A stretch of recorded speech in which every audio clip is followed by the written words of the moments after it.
सहमी सी पूजा हवन कुंड के सामने बैठी हुई थी और पत्थरभुज बाबा अपने मंत्रोच्चार कर रहे थे।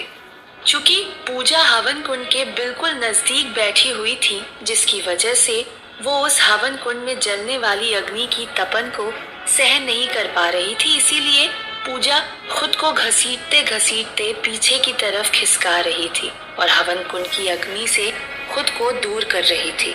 लेकिन पत्थरभुज बाबा ने जब ये देखा तो वो सतर्क हो गए, क्योंकि पूजा पीछे हटते हटते उस घेरे से बाहर जा रही थी जिस घेरे में उसे बिठाया गया था। पत्थरभुज बाबा ने पीछे खड़े हुए बलवीर से कहा, बलवीर, इस बच्ची को पकड़कर बैठो, वरना ये इस घेरे से बाहर निकल जाएगी। ये सुनकर बलवीर पूजा के नजदीक आ गया और पूजा को वहीं पर पकड़कर बैठ गया। पूजा कुछ बोल तो नहीं पा रही थी, लेकिन जब बलवीर ने उसे पकड़ लिया तो वो खुद को छुड़ाने के लिए जोर जोर से फड़फड़ाने लगी। कुछ देर तक तो बलवीर ने ये सब सहन किया, लेकिन जब पूजा की कुछ ज्यादा ही फड़फड़ाने लगी तो बलवीर ने एक जोर का चाटा पूजा के गाल पे दे मारा। चाटा पड़ते ही पूजा एकाएक बिल्कुल शांत हो गई थी, लेकिन सिसकियां भर भर के रोने लगी। पत्थरभुज बाबा अपने मंत्र बुदबुदा रहे थे और पूजा मन ही मन अपने पापा को याद करते हुए रो रही थी। आंसू सिर्फ पूजा की आंखों से ही नहीं बह रहे थे। चंद्रकला को भी जब अपने सामने से कोई आवाज नहीं आई तो उसे भी लगने लगा कि अब रेशमी इस दुनिया में नहीं है। पर फिर भी चंद्रकला अब एक आखिरी कोशिश और करना चाहती थी। चंद्रकला ने अपने आंसू पोंछकर अपनी भावनाओं को काबू में करते हुए फिर से रेशमी को आवाज लगाने लगी। रेशमी, रेशमी। एक धूप अंधेरे के बीच में जहाँ दूर दूर तक कोई दिखाई नहीं दे रहा था, ऐसे अंधेरे के बीच में हाथ पैर और मुंह बंधे हुए रेशमी अचेत पड़ी हुई थी। तभी उसके कानों को चंद्रकला की आवाज सुनाई दी। जैसे ही रेशमी को चंद्रकला की आवाज सुनाई दी तो एकाएक उसकी आंखें खुल गई। वो झटके से उठकर उम्मीद भरी नजरों से मन ही मन बड़बड़ाने लगी, चंद्रकला दीदी, चंद्रकला दीदी। लेकिन जैसे ही रेशमी ने आंखें खोली, चंद्रकला से उसका संपर्क टूट गया। दूर दूर तक धूप अंधेरे के अलावा कुछ भी दिखाई नहीं दे रहा था। रेशमी के मन पर एक बार फिर मायूसी छा गई। रेशमी को लगा जैसे उसने कोई सपना देखा होगा। यही सोच रेशमी वापस आंखें बंद करके सो गई। लेकिन जब 2 बार आवाज लगाने के बाद भी सामने रेशमी का कोई जवाब नहीं आया तो चंद्रकला को निराशा के बादलों ने पूरी तरह घेर लिया था। उसे कहीं ना कहीं अब यकीन होने लगा कि उसने रेशमी को खो दिया है। अब चंद्रकला अपने आंसुओं को रोक नहीं पाई और उसकी आंखों से आंसुओं की धारा बहने लगी। वहीं इन सब के बीच में नीति के गुर्राने की डरावनी आवाजें लगातार आ रही थी। चंद्रकला का जब गला भर आया तो उसके रुंधे गले से सिर्फ इतना ही निकला, रेशमी। बंद आंखों से जैसे ही चंद्रकला ने रेशमी को पुकारा, आवाज एक बार फिर रेशमी के कानों में पहुंच गई। वो झटके से फिर से उठ खड़ी हुई, लेकिन अभी भी आसपास कोई नहीं था। पर इस बार रेशमी को इतना तो यकीन हो गया था कि ये उसका सपना नहीं था, क्योंकि अभी तो उसकी आंख भी नहीं लगी और आवाज भी बिल्कुल साफ साफ सुनाई दी थी। लेकिन रेशमी समझ नहीं पा रही थी कि आखिर ये आवाज आ कहां से रही है। जब रेशमी ने अपने दिमाग पर जोर दिया तो उसे याद आया कि उसने इस तरह की विद्या के बारे में सुन रखा था। तो उसे लगा कि शायद चंद्रकला इसी विद्या की मदद से उससे संपर्क जोड़ने की कोशिश कर रही हो। ये सोच रेशमी ने अपनी आंखें वापस बंद कर ली और चंद्रकला के आवाज लगाने का इंतजार करने लगी। पर अब बहुत देर हो चुकी थी। चंद्रकला ने तो पहले ही हार मान ली थी। वहीं नीति का गुस्सा बढ़ता जा रहा था। आखिरकार नीति ने जोर से गुर्राते हुए कहा, निकल जा मेरे दिमाग से, निकल जा बाहर। ये सुन चंद्रकला सकते में आ गई, क्योंकि ये नीति की नहीं बल्कि नीति के अंदर के शैतान की आवाज थी। चंद्रकला समझ गई कि नीति के अंदर का शैतान अब जागना शुरू हो गया है। अगर अभी नीति को होश में नहीं लाया गया तो नीति पूरी तरह भी शैतान हो सकती है। यही सोचते हुए चंद्रकला ने मन ही मन कहा, रेशमी को तो पहले ही खो चुकी हूँ, अब नीति को नहीं खो सकती मैं। चंद्रकला अपनी आंखें खोलने ही वाली थी कि तभी उसके कानों में आवाज पड़ी, चंद्रकला दीदी। जैसे ही चंद्रकला ने यह आवाज सुनी, उसकी आंखों में एक चमक आ गई। अपने चेहरे पर खुशी छलकाते हुए चंद्रकला ने मन ही मन कहा, रेशमी रेशमी रेशमी कैसी हो तुम ठीक हो? रेशमी ने भी अपने मन से चंद्रकला को जवाब देते हुए कहा, ठीक तो नहीं हूँ दीदी, ये समझ लो कि बस किसी भी तरह जिंदा हूँ अभी तक। ये सुनकर चंद्रकला को बहुत बुरा महसूस हुआ, लेकिन चंद्रकला जानती थी कि उसके पास समय बहुत कम है। रेशमी से किसी भी वक्त उसका संपर्क टूट सकता है। इसीलिए उसने जल्दी जल्दी रेशमी को पूरी बात समझाते हुए कहा, रेशमी मेरी बात ध्यान से सुनो। पहली बात तो ये कि मैं चंदा ताई से मिल चुकी हूँ, तो मुझे कावेरी और तुम्हारे बारे में सब कुछ पता चल चुका है। और ये भी पता चल चुका है कि तुम पत्थरभुज बाबा से बदला लेने आई हो, और इस काम में मैं पूरे तरीके से तुम्हारे साथ हूँ। तो मुझसे कुछ भी छुपाना मत, क्योंकि हमारे पास समय बहुत कम है। इसीलिए हर जवाब जल्दी और संक्षेप में देना, और सबसे पहले मुझे ये बताओ कि तुम इस वक्त हो कहाँ? रेशमी चंद्रकला की ये सब बातें सुनकर हैरान भी थी और खुश भी थी कि इस काम में चंद्रकला उसके साथ है।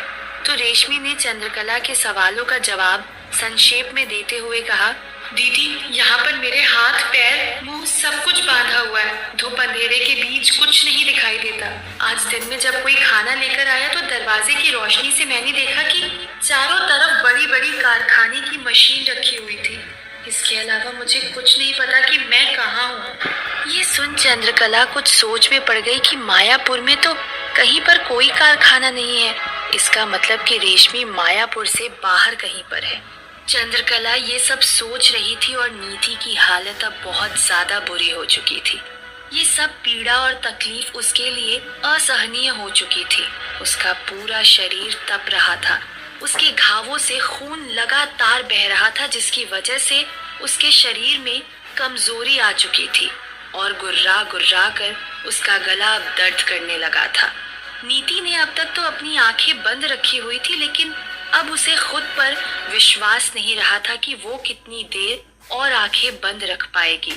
इसीलिए चंद्रकला ने बिना समय गंवाए रेशमी से अगला सवाल किया, अच्छा रेशमी, मुझे ये बताओ कि क्या तुमने वो बोतल यामिनी को दे दी है? और अगर दे दी है तो यामिनी उस बोतल का क्या करने वाली है? उसकी पूरी योजना क्या है? जवाब देते हुए रेशमी ने कहा, हाँ दीदी, मैंने वो बोतल यामिनी को दे दी है। यामिनी उस बोतल के साथ कोई। रेशमी ने इतना कहा ही था कि एकदम से रेशमी की आवाज आना बंद हो गई। चंद्रकला ने रेशमी को आवाज लगाते हुए कहा, रेशमी रेशमी, लेकिन रेशमी की कोई आवाज नहीं आई। चंद्रकला फिर से रेशमी को आवाज लगाने को हुई ही थी कि तभी उसे एहसास हुआ कि कुछ देर से नीति की भी कोई आवाज नहीं आ रही थी। ये देख चंद्रकला भी चौंक गई कि कहीं नीति ने आंखें ना खोल ली हो या नीति को कुछ हो ना गया हो।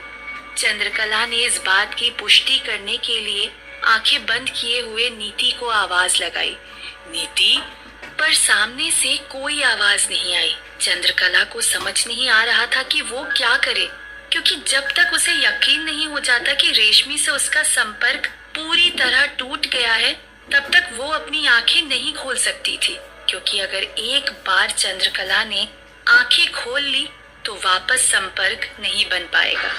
यही सोचते हुए चंद्रकला ने एक बार उस मंत्र को दोहराने का सोचा, ओम वंग वंग वशीभूतस्य मम मस्तिष्कम स्वाहा। लेकिन नीति ने उस मंत्र को भी नहीं दोहराया। आखिर में चंद्रकला ने एक आखिरी बार मन से आवाज लगाई, रेशमी, पर सामने से रेशमी की भी कोई आवाज नहीं आई। वहीं दूसरी तरफ रेशमी भी लगातार चंद्रकला को आवाज लगा रही थी, चंद्रकला दीदी, आप मुझे सुन पा रही हैं? दीदी, यामिनी और पत्थरभुज बाबा दोनों मिलकर फिर से किसी प्रयोग को अंजाम देने वाले हैं। मैंने यामिनी को वो बोतल इसीलिए दी थी ताकि मैं पत्थरभुज बाबा को इस गांव में वापस बुला सकूं। रेशमी ये सब इसीलिए कह रही थी कि हो सकता है चंद्रकला को उसकी ये सब आवाजें सुनाई दे जाए, लेकिन जब दोनों को ही एक दूसरे की आवाज नहीं आई तो दोनों समझ गए कि उनका संपर्क टूट गया है। जब चंद्रकला को भी इस बात का यकीन हो गया तो उसने इस यज्ञ को समाप्त करने का निश्चय कर लिया। वहीं दूसरी तरफ पत्थरभुज बाबा का यज्ञ भी अब लगभग आखिरी पड़ाव पर था।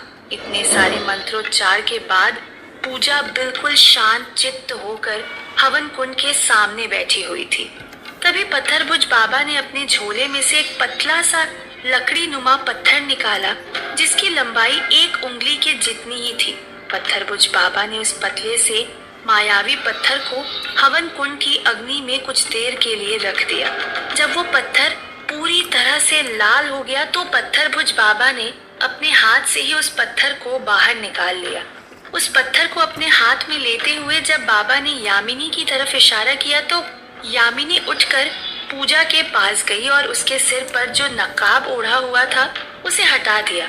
जैसे ही वो नकाब पूजा के सिर पर से अलग हुआ तो उसने सबसे पहले यामिनी को देखा। पूजा ने रोती हुई आंखों से जब यामिनी को देखा तो लगा जैसे कह रही हो, चाची मैंने तो आपको अपना माना था, आपने ही मेरे साथ ऐसा किया। उसके बाद पूजा अपने कपड़ों को, चूड़ियों को और अपने हाथों पैरों पर लगे उपटन को देखने लगी। पूजा भले ही छोटी बच्ची थी लेकिन इतनी छोटी भी नहीं थी कि वो जन्म और मृत्यु के बारे में ना समझती हो। वो समझ गई कि उसके साथ कुछ बहुत बुरा होने वाला है। ये सोच बहुत बंद मुंह से ही जोर जोर से रोने लगी और अपने पापा को पुकारने लगी। यामिनी पूजा के पास बैठी और उसके सिर को सहलाते हुए कहने लगी, हाँ बेटा रो मत, तुमने ही तो कहा था कि तुम्हें अपनी माँ को देखना है और मैं तो तुम्हें तुम्हारी माँ के पास भेज रही हूँ, तो तुम्हें तो खुश होना चाहिए। इसके बाद पत्थरभुज बाबा वहां से उठकर अपने हाथ में वो मायावी पत्थर लिए हुए धीरे धीरे पूजा की तरफ बढ़ने लगे।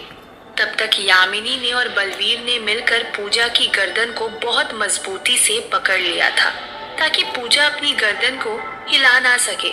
पत्थरभुज बाबा उस पत्थर को लेकर पूजा के पास आए और उस पत्थर को पूजा के कान के नीचे सटा दिया।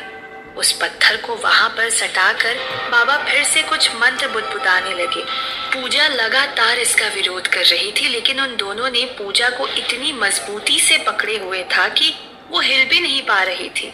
जैसे जैसे पत्थरभुज बाबा अपने मंत्रों का जाप कर रहे थे वैसे वैसे पूजा का शरीर नीचे के हिस्से से सफेद पड़ना शुरू हो चुका था।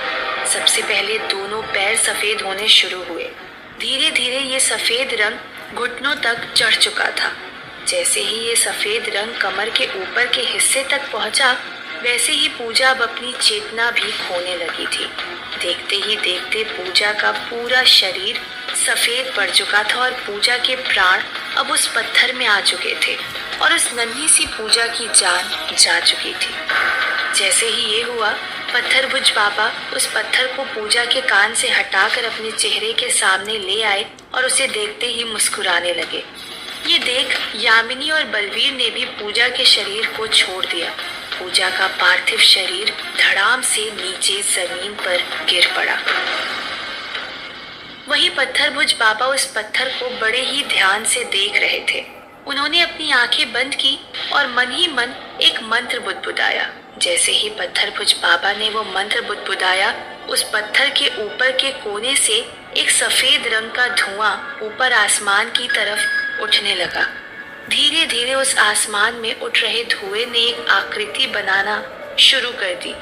देखते ही देखते हवा में पूजा का सफेद साया बनकर तैयार हो चुका था, जिसे देखकर पत्थरभुज बाबा और यामिनी के चेहरे पर मुस्कान तैर रही थी।